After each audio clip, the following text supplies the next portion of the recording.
At dinner, my dad looked at me and said, "You're not a guest here. Start paying utilities or leave." My sister smirked. Finally, some consequences. I didn't argue, I just logged in that night and transferred every account out of my name. A week later, Mom called crying, "Why don't we have power or water?" My name is Benjamin. I'm 32 years old. If there's one thing I've learned about family, it's this. You can be in the same room with people every single day and still be completely invisible to them. For 3 years, I lived in my childhood home, the same house where I scraped my knee on the driveway at age 7, the same kitchen where my mother used to pack my lunches, the same living room where my father fell asleep watching football every Sunday. It should have felt like home. Instead, it felt like a museum where I was both the visitor and the janitor. I moved back after a breakup that gutted me and a lease that expired at exactly the wrong moment. My parents said I could stay temporarily. Karen, my younger sister, still lived there too. She was 29, fresh off her third failed business venture, but somehow that never seemed to count against her. She had her own room, her own rules, and absolutely zero responsibilities. I got the basement. Not that I complained. Complaining wasn't something I did well. I'd spent my entire life being the dependable one, the son who didn't cause problems, the brother who stayed out of the way. Karen was the star. She always had been.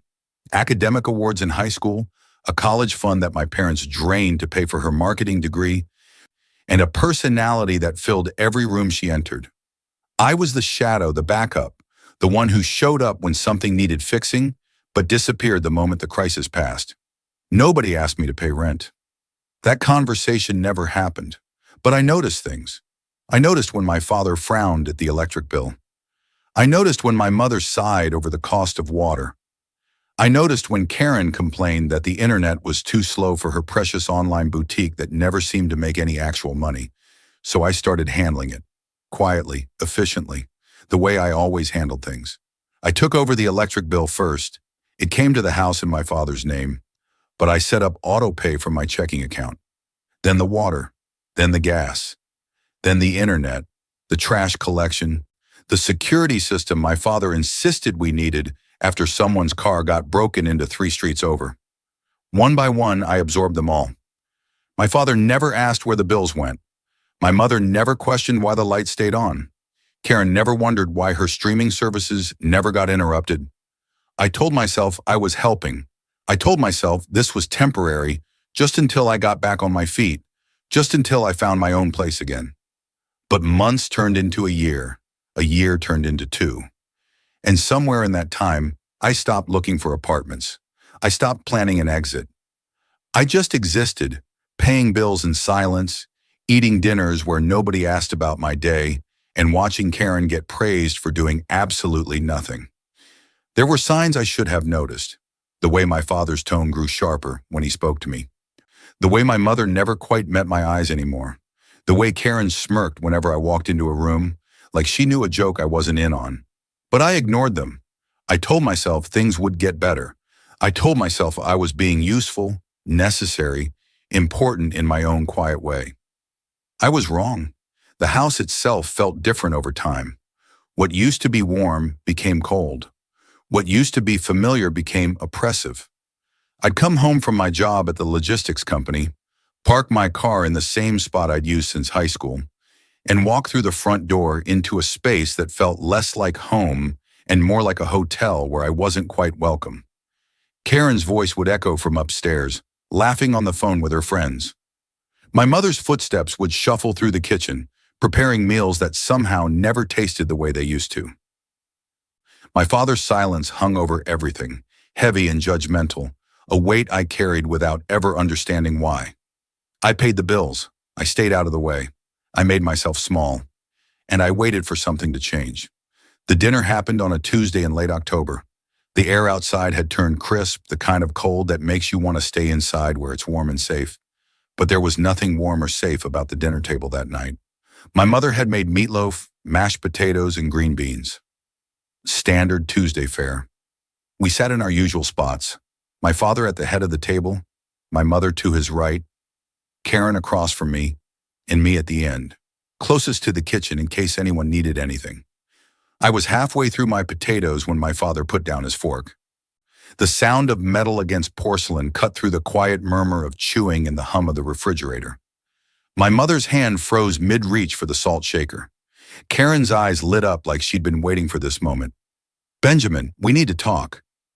I looked up. My father's face was set in that expression I'd seen 1,000 times. Disappointment mixed with frustration, wrapped in a thin veneer of patience that was already wearing through. "Okay," I said. "You've been here 3 years now. 3 years is a long time." I nodded. My throat felt tight, but I kept my expression neutral. Karen leaned back in her chair, arms crossed, a smile playing at the corner of her mouth. "Your mother and I have been talking," my father continued, "and we think it's time you started contributing more. You're not a guest here. You're a grown man. You need to start paying utilities or find somewhere else to live." The words hit me like a physical blow, not because of what he said, but because of what he didn't know, because of the 3 years of autopay confirmations sitting in my email, because of the hundreds of dollars that left my account every single month to keep this house running. Karen couldn't contain herself anymore. She leaned forward, her smile widening into something cruel. "Finally, some consequences." My mother looked down at her plate. She didn't say anything. She didn't defend me. She just sat there, silent and complicit, letting this happen. I should have said something. I should have pulled out my phone right then and there and shown them the bank statements, the payment confirmations, the proof that I'd been carrying this household for 3 years while they treated me like a freeloader. But I didn't.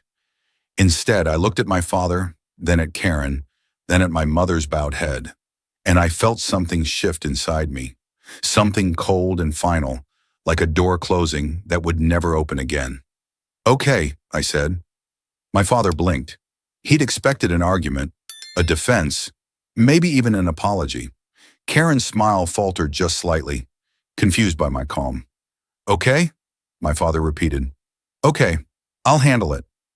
I stood up, picked up my plate, and carried it to the kitchen sink. My hands were steady. My heartbeat was slow and deliberate. Behind me, I heard Karen whisper something to my mother. I heard my father clear his throat, satisfied that he'd finally put his foot down. I rinsed my plate and placed it in the dishwasher. Then I walked down the hallway, down the stairs to the basement, and closed the door behind me. The basement was cold. It always was. I sat on the edge of my bed and stared at the concrete wall across from me. For 3 years, I'd looked at that wall. For 3 years, I'd told myself I was helping, that I was being a good son, that eventually they'd see how much I did for them. But they never saw. They never would. I pulled out my phone and opened my banking app. The glow of the screen illuminated my face in the dark room. Row after row of transactions stared back at me. Electric company, water department, gas provider, internet service, security monitoring, trash collection, every single one in my name. Every single one paid from my account. I didn't argue. I didn't explain. I didn't defend. I just logged in that night and started transferring every account out of my name.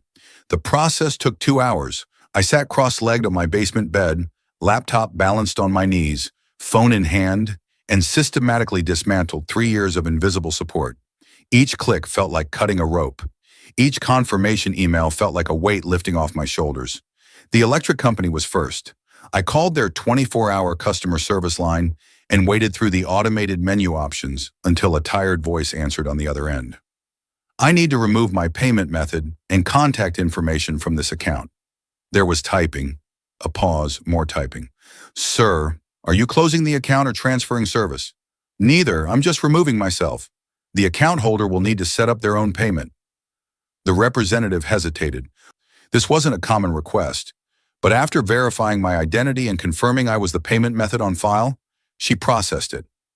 5 minutes later, I received an email confirmation. Payment method removed.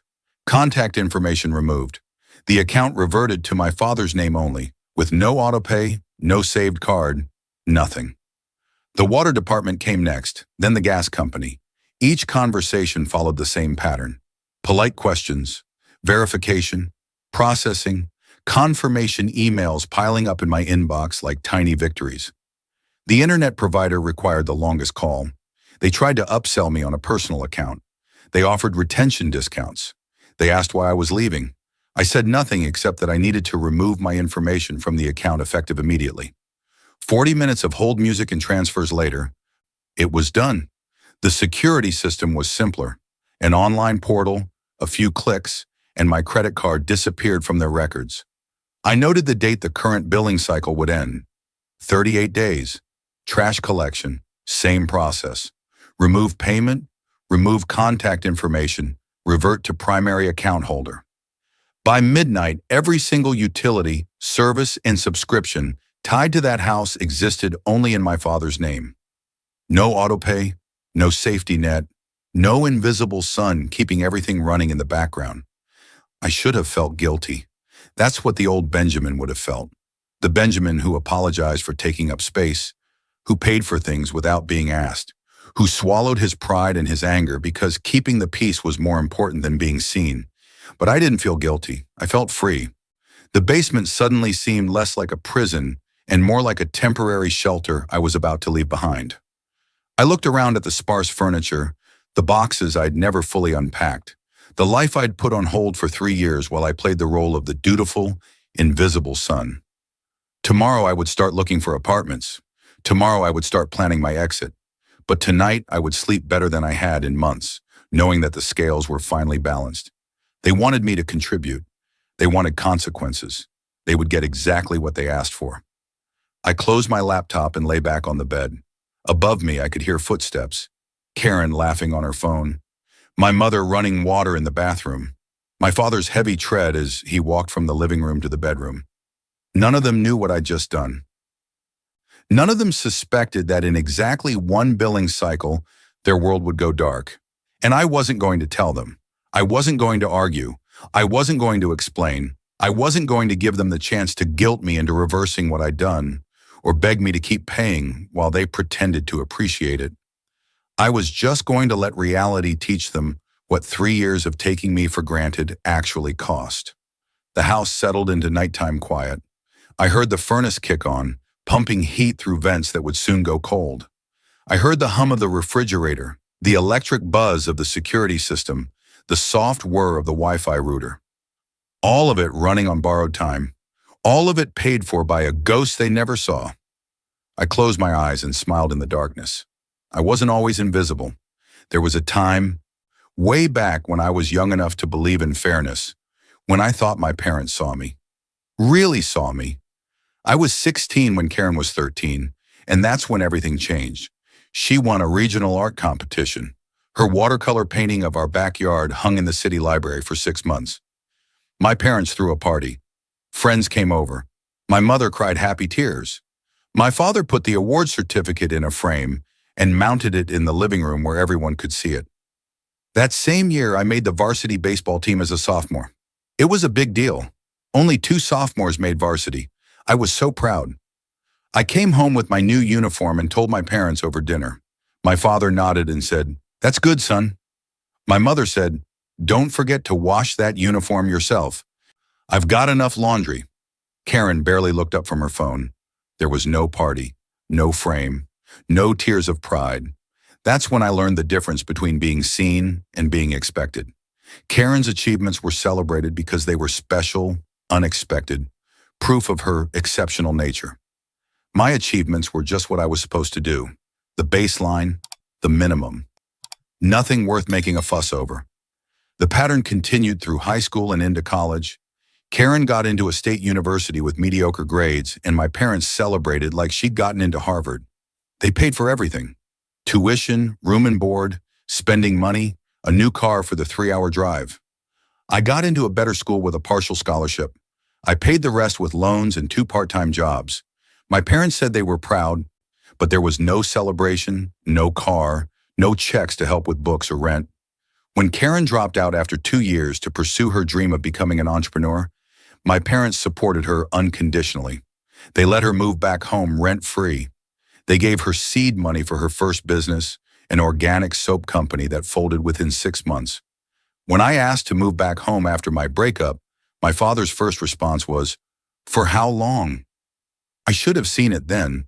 I should have recognized that I would always be the fallback, the reliable one, the son who didn't need support because he never asked for it.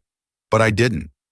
I told myself that family was family, that they loved me even if they didn't show it the way they showed it to Karen. I told myself that being dependable was its own reward. So when I moved into the basement and started noticing the bills piling up, when I saw my father's stress over money and my mother's worried conversations, I didn't hesitate. I stepped in. I paid quietly. I fixed the problem without asking for credit, because that's what I did. That's who I was. The forgotten son, the invisible provider, the backup plan. Karen never paid for anything. Her second business failed, then her third.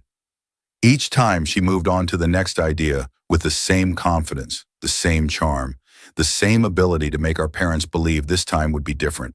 And each time, I watched from the sidelines, paying the electric bill, keeping the lights on, making sure the Wi-Fi worked so she could post about her latest venture on social media.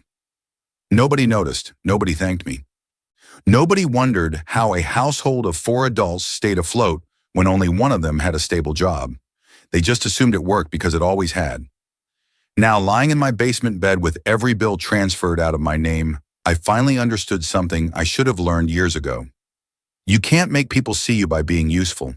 You can't earn love by being dependable. You can't buy appreciation with silent sacrifice. All you can do is stop. And when you stop, you get to see who they really are. I was about to find out. The next morning, I woke up with a clarity I hadn't felt in years. No more fog, no more second guessing, just a simple plan and the determination to execute it. I called in sick to work. I never called in sick. My supervisor paused on the other end of the line, surprised, then told me to feel better and take the day. I hung up and opened my laptop. Apartment hunting had never felt so satisfying. I filtered by price range, location, availability. I wanted something small, manageable, mine. No roommates, no family. Just a space where the bills had my name on them, because I chose to put them there. Not because I was trying to prove something to people who would never notice anyway. By noon, I had 3 appointments scheduled. By 3 in the afternoon, I toured all 3 units. The second one was perfect. A studio apartment in a quiet building, 20 minutes from work. Clean, affordable, available in 2 weeks. I put down the deposit on the spot. The landlord, a woman in her 50s with kind eyes and a firm handshake, looked at my application and nodded approvingly. "You've got solid credit and stable employment. Welcome to the building, Benjamin." Welcome. Such a simple word, but hearing it from a stranger felt better than 3 years of silence from my own family. I thanked her, signed the lease, and walked out into the October afternoon, feeling lighter than I had in years. 2 weeks. That's all I had to wait. 14 days until I walked out of that basement and never looked back. When I got home that evening, Karen was in the living room, lounging on the couch with her laptop, probably scrolling through social media or pretending to work on her latest doomed business idea. She didn't look up when I walked in. My mother was in the kitchen, chopping vegetables. My father was in his recliner, watching the news. Everything looked normal. Everything felt normal, but it wasn't. Not anymore. I went downstairs, pulled out boxes from the storage area, and started packing. Not everything, not yet. Just the things I wouldn't need for the next 2 weeks. Clothes I could live without, books, old electronics. I worked methodically, quietly, the same way I did everything else. Nobody came downstairs to check on me. Nobody noticed. Over the next week, I continued the pattern. Work during the day, pack at night. I transferred my mail to the new address. I bought basic furniture online and had it delivered directly to the apartment. A bed frame, a small couch, a table. I was building a new life piece by piece, and the people upstairs had no idea. 8 days after the dinner, I was eating breakfast in the kitchen when my mother walked in. She glanced at me, then did a double take. "Are you losing weight?" I looked up. "Maybe." She frowned. "Are you eating enough?" "I'm fine, Mom." She nodded slowly, unconvinced, but didn't push. Concern without action, care without follow-through. That was my mother in a nutshell. She noticed just enough to feel like she'd done her duty, then moved on. My father barely spoke to me that week. Karen ignored me entirely. It was like the dinner had never happened, like the ultimatum had dissolved into the background noise of our dysfunctional household. They thought I'd fallen in line. They thought nothing had changed. They were wrong. On day 12, I paid my last rent payment to my new landlord. On day 13, I rented a moving truck. On day 14, I woke up at 5 in the morning and started loading everything I owned into that truck before anyone else in the house woke up. By the time my father shuffled into the kitchen for his coffee, I was gone. I left no note, no explanation, no forwarding address. I just disappeared. I spent the first day in my new apartment unpacking boxes and reveling in the silence. No footsteps above me, no muffled arguments through the walls, no Karen's laugh echoing down the stairwell. Just quiet, just peace. My phone buzzed twice that afternoon. Both calls from my mother. I let them go to voicemail. I wasn't ready yet. I wanted them to sit with my absence for a while, to wonder where I was, to maybe, just maybe, realize something was wrong. The first voicemail was confused. "Benjamin, where are you? Your father said your car wasn't here this morning. Call me back." The second was slightly more concerned. "Benjamin, it's Mom again. Are you okay? We're worried. Please call." I deleted both messages and went back to arranging my furniture. That night, my father called. I watched his name flash on my screen 3 times before he gave up. No voicemail, typical. He wanted answers, but he wouldn't beg for them. Karen didn't call.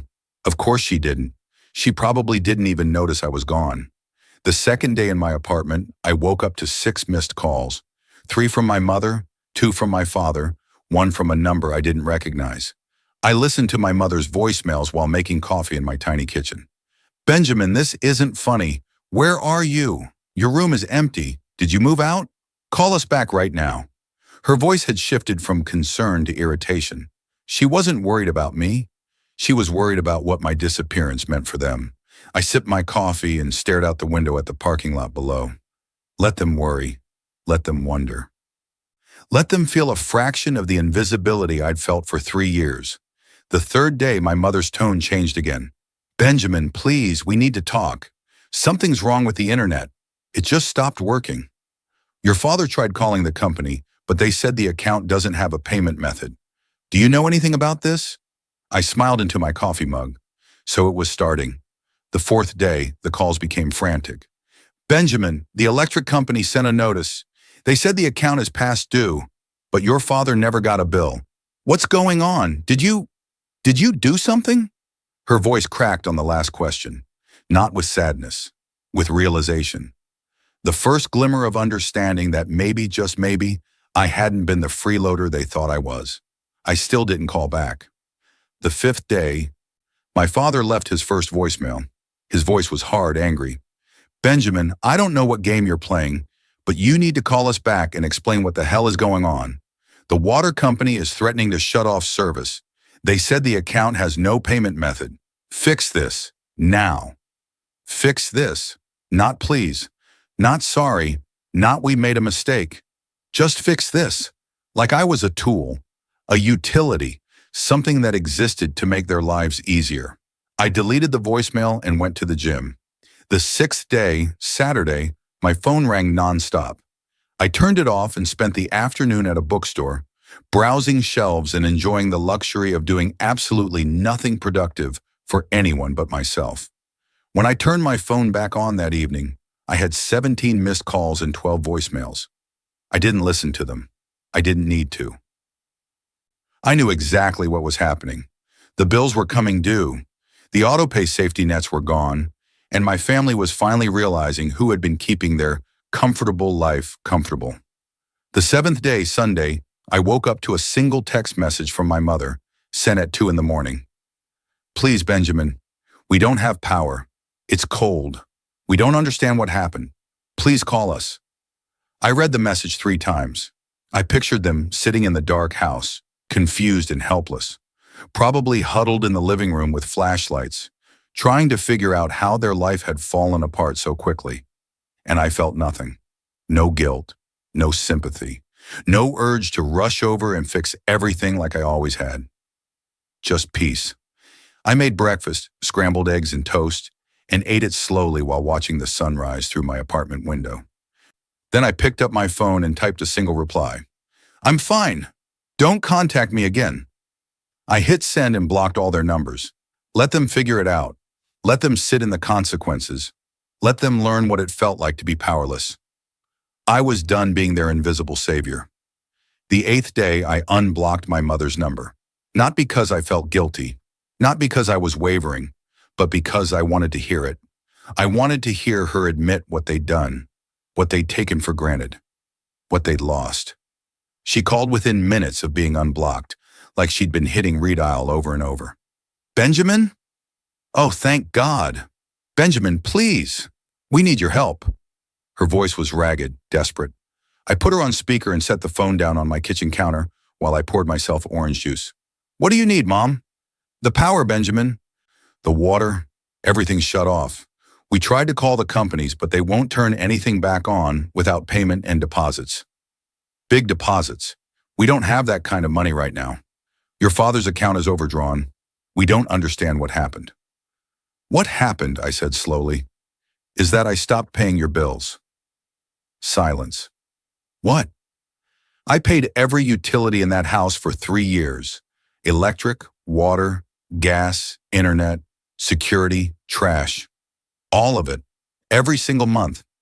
And none of you noticed. None of you cared. So when Dad told me to start paying utilities or leave, I did exactly what he asked. I left, and I took my payments with me. I could hear her breathing on the other end, quick and shallow.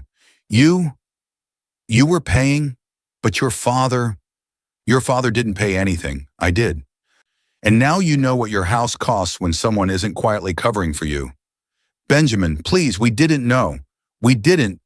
You didn't ask. You didn't notice. You didn't care.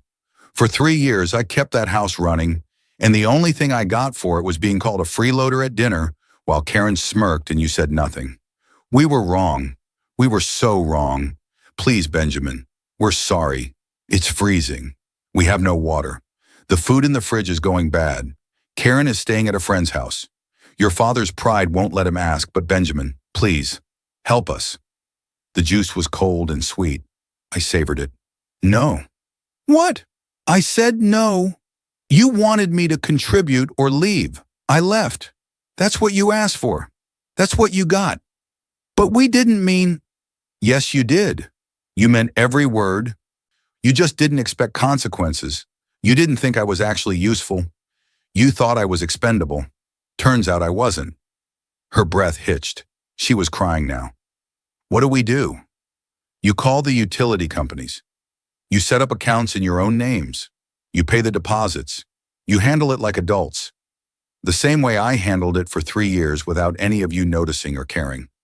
Benjamin, we can't afford... That's not my problem anymore. You're really going to let us suffer? Your own family? I laughed, actually laughed. It echoed in my empty apartment. Let you suffer? Mom, I kept you from suffering for 3 years. I made myself invisible so you wouldn't have to worry. And the second you noticed I existed, you tried to kick me out. So yes, I'm going to let you figure this out on your own.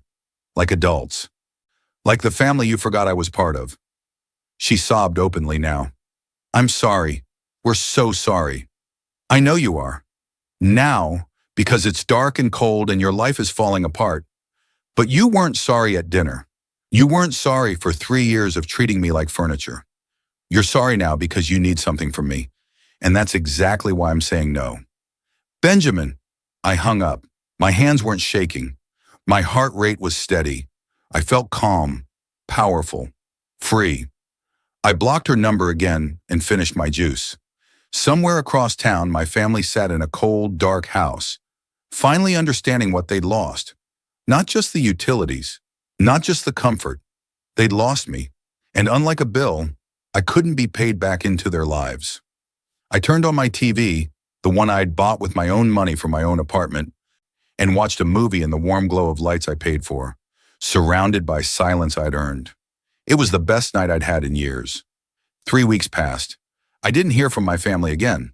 I assumed they figured out how to get the utilities turned back on, probably with help from Karen's friend's parents, or a payday loan, or some other desperate measure. I didn't ask. I didn't care. My apartment became a sanctuary. Every morning I woke up to silence. Every evening I came home to space that was mine. No judgment, no expectations, no invisible labor keeping other people comfortable while I faded into the background. I started small routines. Coffee on the balcony before work, reading before bed, cooking actual meals instead of eating leftovers in a basement. Simple things. Things that felt like luxuries because I'd forgotten what it meant to live for myself. Work noticed the change. My supervisor commented that I seemed more focused. A colleague asked if I'd gotten a haircut. I hadn't.